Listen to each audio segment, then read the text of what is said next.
Todos pensaban que el pequeño Mateo no entendía nada de lo que pasaba a su alrededor, pero estaban completamente equivocados. A sus 7 años, Mateo caminaba por el mundo sintiendo todo multiplicado por 1000. Las luces de los pasillos de la escuela brillaban como relámpagos constantes en sus ojos, y el murmullo de los estudiantes era un estruendo ensordecedor que lo obligaba a cubrirse los oídos con desesperación. Para la mayoría, él era simplemente el niño que no habla. Lo veían balancearse suavemente en su silla, mirando un punto fijo en la pared, creyendo que su mente estaba vacía. No sabían que, detrás de ese silencio profundo, su cerebro trabajaba a una velocidad asombrosa, analizando patrones, memorizando detalles minúsculos y sintiendo las emociones ajenas con una intensidad abrumadora. El autismo de Mateo no era un muro que lo aislaba, era un idioma distinto que los demás no estaban dispuestos a aprender. En casa, su madre le acariciaba el cabello y le decía al oído que su mente era un milagro, un lienzo lleno de colores únicos. Pero cuando cruzaba las puertas del colegio, esos colores mágicos se volvían grises. La crueldad de la escuela primaria es a menudo silenciosa. No siempre eran empujones físicos, eran las sillas que se arrastraban rápidamente para alejarse cuando él se acercaba a la mesa del comedor.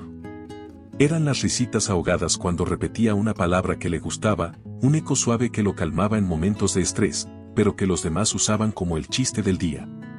Un día, durante el recreo, un grupo de niños mayores se acercó a su rincón favorito. Mateo estaba totalmente concentrado, alineando hojas secas por la tonalidad exacta de sus bordes, creando un degradado perfecto en el suelo de cemento. ¿Qué haces, rarito? Estás haciendo magia, se burló uno de ellos, pateando las hojas y destruyendo en un solo segundo la obra de arte que a Mateo le había tomado media hora construir. Mateo no lloró. No gritó. Simplemente sintió como un nudo apretado le bloqueaba la respiración. Sus pequeñas manos comenzaron a temblar, y bajó la mirada hacia sus zapatos, esperando que el mundo desapareciera. Quería decirles que le dolía, que también quería jugar y tener amigos, pero las palabras se quedaban atrapadas en su garganta como pájaros en una jaula. Los profesores, aunque intentaban integrarlo, terminaban exhaustos o frustrados. Lo dejaban en la parte de atrás del salón, dándole dibujos para colorear, resignados a que el niño simplemente estuviera ahí. Esa indiferencia dolía aún más que las burlas directas. El director de la escuela, el señor Valdés, era la figura más imponente de todo el edificio. Era un hombre sumamente estricto, de rostro endurecido, siempre vestido con trajes oscuros, que caminaba por los pasillos con pasos firmes que resonaban como tambores. El señor Valdés representaba el orden absoluto y no toleraba las distracciones. Un par de veces, al ver a Mateo aleteando sus manos en un momento de ansiedad por el ruido, el director se había acercado a la maestra para decirle con frialdad: necesitamos que este niño mantenga la compostura. Altera la disciplina del centro. Para el director, Mateo era un problema complejo que no sabía cómo encajar en su sistema perfecto. Pero para Mateo, el director era un fascinante reloj humano. Gracias a su mente brillante y analítica, el niño había memorizado cada patrón del señor Valdés sin que nadie se diera cuenta. Sabía que daba exactamente 42 pasos desde su oficina hasta el salón de ciencias.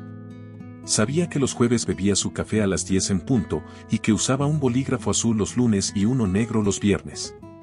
Pero en las últimas 2 semanas, la mente de Mateo había registrado un cambio de patrón. Un detalle sutil que absolutamente nadie más en toda la escuela había percibido.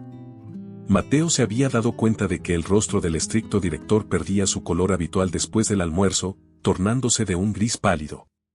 Había notado cómo la mano izquierda del señor Valdés temblaba levemente al sostener sus carpetas pesadas, y cómo, de forma muy disimulada, se frotaba el pecho y el brazo izquierdo con una expresión de dolor ahogado.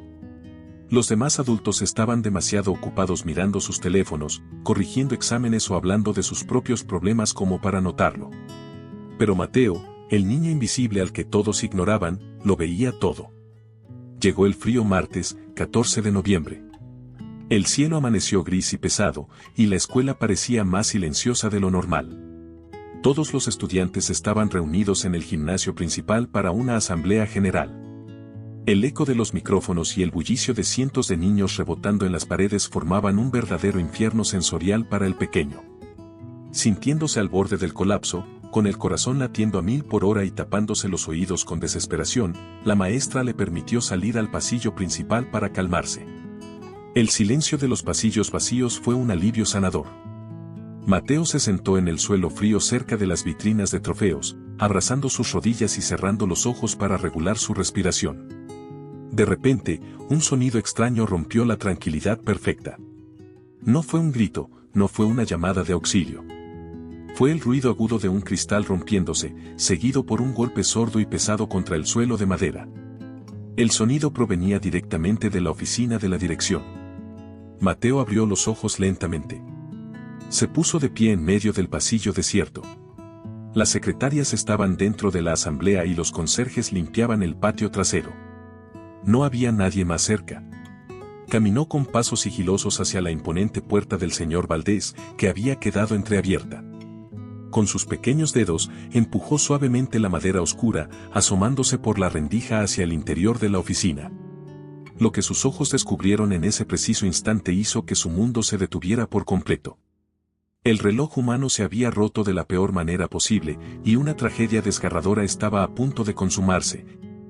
A menos que el niño al que todos habían subestimado decidiera intervenir y cambiar el destino de ambos para siempre.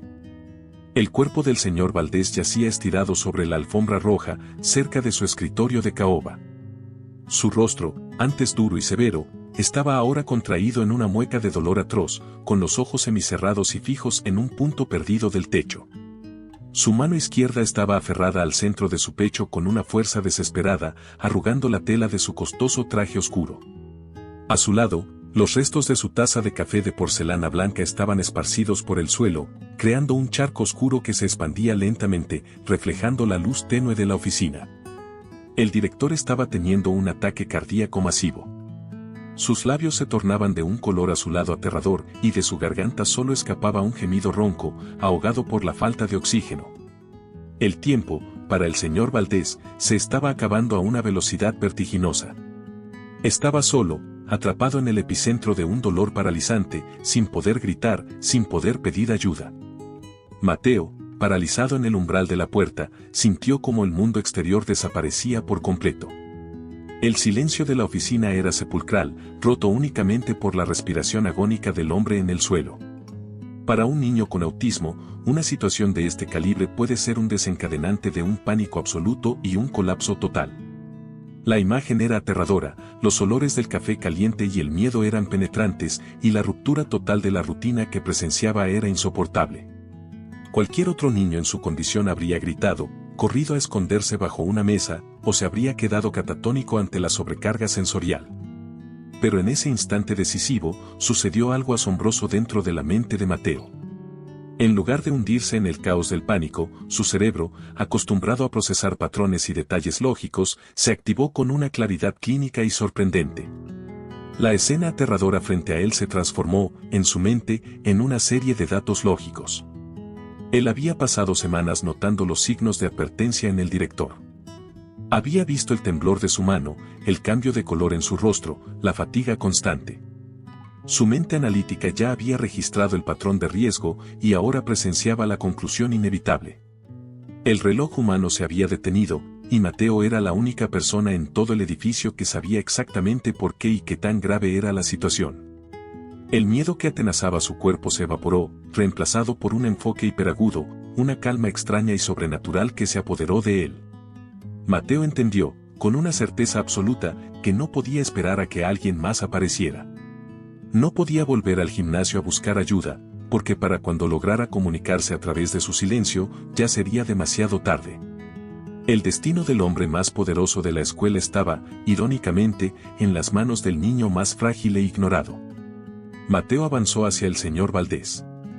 El director, con la poca conciencia que le quedaba, sintió una pequeña presencia acercándose. Abrió los ojos un poco más, confundido y horrorizado. Al ver que se trataba de Mateo, el niño que no habla, el niño que él había despreciado tantas veces por alterar la disciplina, sintió una oleada de desesperación absoluta. Cerró los ojos, aceptando la idea de que iba a morir allí mismo, solo, frente a un niño que no podía entender lo que pasaba y que, seguramente, huiría en cualquier momento. Pero Mateo no huyó. Con una madurez y un control que nadie habría creído posibles en él, el niño se arrodilló al lado del cuerpo inerte del director. No hubo gritos de pánico, no hubo llanto. La mirada de Mateo era fría, decidida, enfocada únicamente en la tarea que tenía enfrente. Había visto en uno de sus programas de televisión favoritos, un documental sobre emergencias médicas que había memorizado fotograma por fotograma, exactamente qué hacer en este tipo de situaciones. Puso sus pequeñas manos sobre el pecho del director, justo en el centro del dolor. Con todas las fuerzas que su cuerpo de 7 años podía reunir, comenzó a aplicar compresiones rítmicas. 1, 2, 3, 4. Su mente no pensaba en el miedo, ni en la sangre fría del director, ni en las burlas de sus compañeros. Su mente se había convertido en un metrónomo perfecto. 5, 6, 7, 8.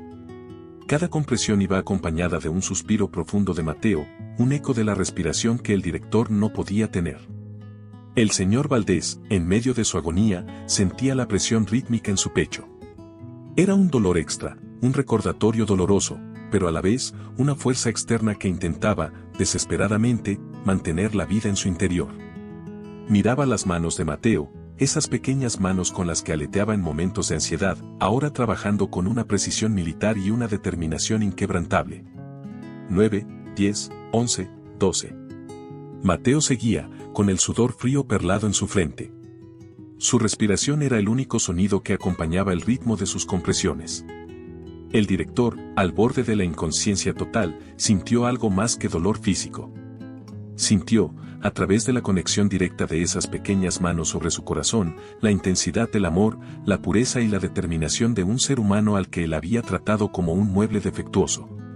En ese abismo entre la vida y la muerte, el señor Valdés vio el rostro de Mateo no como el de un niño raro o limitado, sino como el de un ángel guerrero que luchaba con todas sus fuerzas para arrebatarlo de las garras de la muerte.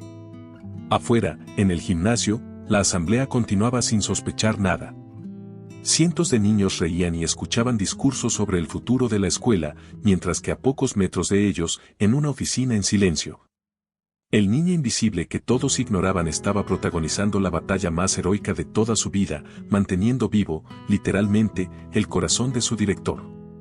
La vida de Mateo estaba a punto de cambiar para siempre, pero él no lo sabía. En ese momento, solo existía el ritmo. 20, 21, 22, 23. Una vida entera se sostenía en ese conteo sagrado. El desenlace final estaba por decidirse, y la tensión en la pequeña oficina era tan insoportable que, si alguien más entrara, podría sentirla como un golpe físico en el rostro. El sudor corría por el rostro de Mateo, empapando su camiseta. Sus pequeños brazos temblaban violentamente por el esfuerzo sostenido, y su respiración era un jadeo constante. Sentía que sus fuerzas se agotaban, que no podía dar ni una compresión más. Pero cada vez que cerraba los ojos, veía el patrón roto del corazón del director y sabía que no podía detenerse. El ritmo era lo único que mantenía al señor Valdés en este mundo. Justo cuando Mateo sentía que se iba a desplomar sobre el pecho del hombre, la puerta de la oficina se abrió de par en par. Era Ana, la secretaria de la dirección, que había regresado de la asamblea unos minutos antes para buscar unos documentos olvidados. Al ver la escena, dejó escapar un grito desgarrador que resonó por todo el pasillo silencioso, y los papeles que llevaba volaron por los aires como copos de nieve asustados. Se quedó paralizada en el umbral, con las manos cubriéndose la boca, incapaz de procesar lo que veían sus ojos. Allí estaba el estricto director Valdés, tendido en el suelo, pálido como un cadáver, y sobre él, el pequeño Mateo, el niño invisible, el niño que no hablaba, aplicando compresiones torácicas con una determinación feroz y un ritmo perfecto, ajeno por completo al grito de Ana. ¡Ayuda! Por favor, ayuda en la dirección. Es el director, logró gritar Ana hacia el pasillo, su voz quebrada por el terror, antes de lanzarse hacia su escritorio para llamar a una ambulancia. El grito de Ana y el caos inminente rompieron la burbuja de concentración sobrenatural de Mateo. El ruido, el pánico en la voz de la secretaria, la ruptura total del silencio, todo volvió a golpearlo como una ola gigante. Sus manos se detuvieron sobre el pecho del señor Valdés. El niño miró a su alrededor, desorientado, y el miedo, el verdadero miedo sensorial, regresó con fuerza. Se levantó tambaleándose y retrocedió hasta el rincón más alejado de la oficina, escondiéndose detrás de una gran planta decorativa. Se sentó en el suelo, abrazó sus rodillas con fuerza y comenzó a balancearse rítmicamente, aleteando sus manos frente a su rostro para intentar bloquear la sobrecarga sensorial que se avecinaba. En cuestión de segundos, la oficina se llenó de gente. Maestros corriendo, conserjes, la subdirectora. Todos gritaban, todos preguntaban qué había pasado. Ana, llorando descontroladamente, intentaba explicar entre sollozos lo que había visto. Estaba Mateo. Él estaba sobre él. Le estaba haciendo masajes en el pecho. Nadie parecía entender del todo sus palabras, demasiado ocupados intentando reanimar al señor Valdés, cuyo pulso era casi imperceptible. Minutos después, llegaron los paramédicos. Con movimientos rápidos y precisos, se hicieron cargo de la situación. Usaron el desfibrilador, aplicaron medicamentos de emergencia y lograron estabilizar al director lo suficiente como para trasladarlo a la ambulancia. Uno de los paramédicos, un hombre de mediana edad con expresión cansada, se detuvo un momento antes de salir con la camilla. Miró a los maestros que estaban en la oficina y preguntó con voz grave, ¿quién fue la persona que le aplicó la reanimación cardiopulmonar antes de que llegáramos? No lo sabemos con certeza, respondió la subdirectora, con voz temblorosa. Ana, la secretaria, dice que cuando entró, que fue un estudiante. El pequeño Mateo. Señaló hacia el rincón donde Mateo seguía balanceándose en silencio. El paramédico miró al niño en el rincón, luego volvió a mirar a la subdirectora con incredulidad. Bueno, sea quien sea, le salvó la vida. Si no hubieran empezado las compresiones de inmediato y con esa calidad rítmica, el señor Valdés no habría llegado vivo a la ambulancia. Ese ritmo perfecto fue un verdadero milagro. La oficina se quedó en un silencio sepulcral. Todos los ojos se giraron, esta vez no con indiferencia o molestia, sino con un asombro profundo y un respeto reverencial hacia el pequeño cuerpo acurrucado detrás de la planta. El niño que no hablaba había dicho más con sus acciones que todos ellos con sus palabras vacías. La noticia de lo sucedido corrió como la pólvora por toda la escuela. Al día siguiente, el ambiente era diferente. Ya nadie se reía de Mateo. Cuando pasaba por los pasillos, los mismos niños que lo habían molestado se hacían a un lado, mirándolo con una mezcla de miedo y admiración. Se hablaba en susurros del niño invisible que tiene poderes mágicos. Pero Mateo no había cambiado. Seguía buscando sus rincones silenciosos, alineando sus hojas secas y mirando hacia un punto fijo, ajeno a su nueva fama. Para él, solo había hecho lo lógico, arreglar el reloj que se había roto. Pasaron 3 semanas. El señor Valdés regresó a la escuela. Ya no usaba sus trajes oscuros y severos, ahora vestía ropa más cómoda y su rostro, aunque más pálido, tenía una expresión notablemente más suave. Su primer acto oficial no fue convocar a una asamblea para hablar de disciplina. Fue dirigirse directamente al salón de Mateo. Entró en el aula en silencio. Mateo estaba en su rincón habitual, cerca de la ventana, totalmente concentrado en armar un rompecabezas de 1000 piezas que mostraba una galaxia vibrante. El director Valdés se acercó lentamente, pidiendo a la maestra con un gesto que no interrumpiera. Se detuvo a unos pasos de Mateo. El señor Valdés no sabía cómo comunicarse con el niño, nunca lo había intentado de verdad. No había palabras suficientes para agradecer la vida. En lugar de hablar, el director hizo algo que nadie habría esperado. Se sentó en el suelo, sobre la alfombra desgastada, al lado de Mateo. El señor Valdés, el hombre estricto, estaba allí, sentado en la alfombra, simplemente estando con el niño. Mateo no lo miró directamente, pero su cuerpo dejó de tensarse. El director Valdés pasó los siguientes 20 minutos en silencio, observando cómo Mateo, con una precisión asombrosa, encajaba pieza tras pieza del rompecabezas de la galaxia. Mientras observaba al niño, el señor Valdés recordó la sensación de esas pequeñas manos sobre su pecho, luchando por su vida. Recordó la mirada de Mateo, un pozo de concentración pura y amor incondicional que lo había arrancado del abismo. Se dio cuenta de que durante años había mirado a Mateo pero nunca lo había visto. Había visto las limitaciones, los aleteos, el silencio, pero se había perdido la luz radiante que brillaba intensamente en el interior de esa mente única. Aunque nadie en ese salón lo entendía del todo, ni el mismo Mateo, ese niño que parecía estar siempre solo, nunca estuvo realmente solo. Una fuerza más grande, una luz silenciosa y divina que se manifiesta de formas misteriosas, lo había guiado en el momento exacto. Y ahora, esa misma luz comenzaba a brillar también en el corazón endurecido del director. La historia de Mateo es un recordatorio poderoso y conmovedor. A veces, las mentes que el mundo etiqueta como limitadas o diferentes son las que poseen la capacidad más pura y asombrosa de sanar, de amar y de salvar. No juzguemos un libro por su portada, ni a una persona por su silencio. Porque en el lugar más inesperado, detrás de la muralla del autismo, puede esconderse el héroe más heroico de todos, esperando el momento exacto para recordarnos qué es lo que realmente importa en la vida. Si esta historia tocó tu corazón, compártela para que el mundo entero aprenda a ver la luz detrás de cada mente única. El tiempo parecía haberse detenido en aquel rincón del aula. La maestra y los demás alumnos observaban la escena con una mezcla de asombro y respeto reverencial.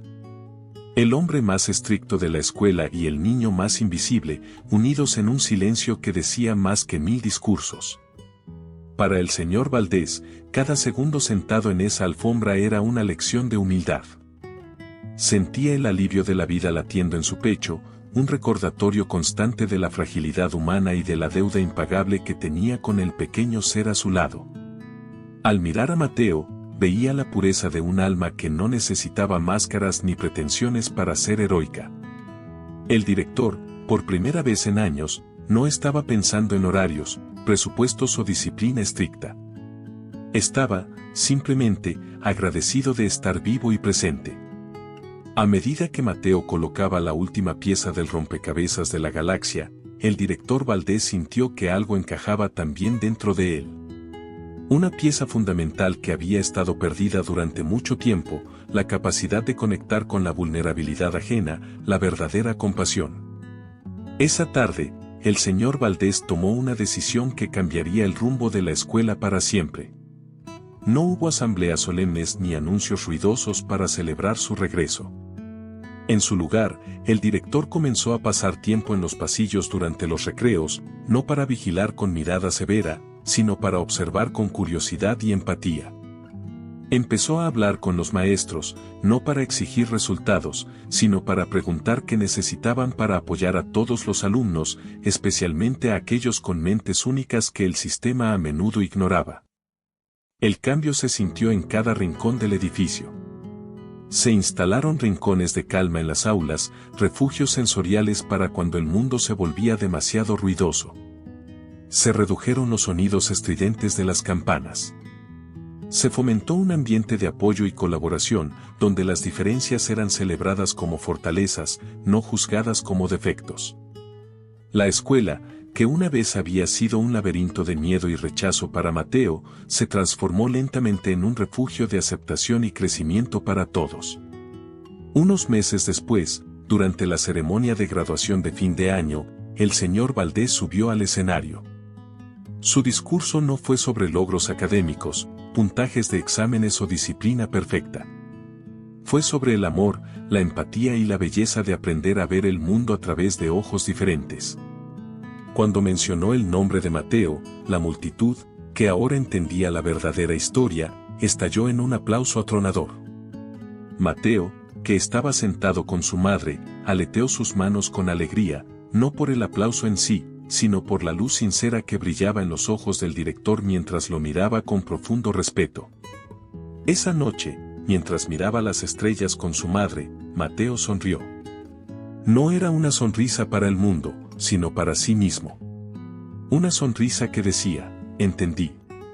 Él había visto el patrón roto, había arreglado el reloj de la vida, y al hacerlo, había sanado no solo el corazón de un hombre, sino el espíritu de toda una comunidad.